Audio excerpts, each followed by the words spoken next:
Good day, everyone.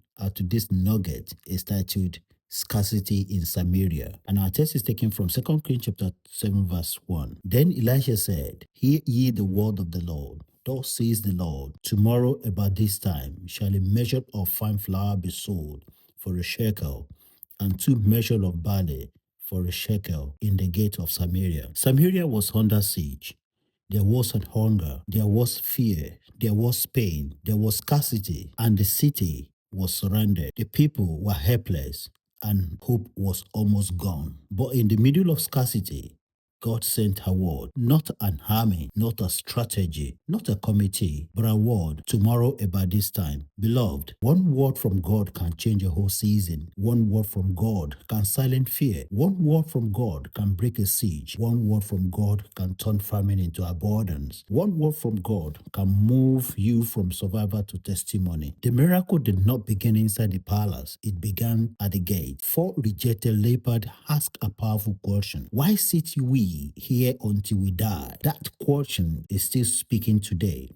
Why sit in fear until you die? Why sit in sin until you perish? Why sit in shame when mercy is available? Why sit in hopelessness when Jesus is calling? The scarcity in Samaria was physical, but the greatest scarcity in life is spiritual scarcity, a life without Christ. Money cannot fill that emptiness. Success cannot save the soul.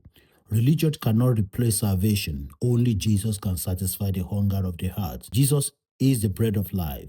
In him there is mercy. In him there is forgiveness. In him there is restoration. In him there is eternal life. When the leper found abundance, they said, We do not well. This day is a day of good tidings, and we hold our peace. That is the message of the gospel. Good news must not be kept silent. Jesus died for your sin. He rose again for your salvation. Imagine. And today, he is calling you out of darkness into marvelous light. Arise.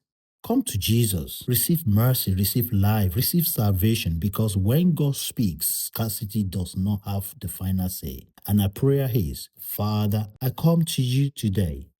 I acknowledge that I need your mercy. Forgive my sin, cleanse my heart, and save my soul. I believe you died for me and rose again. I receive you today as my Lord and Savior. In Jesus' name. Have a great day, everyone.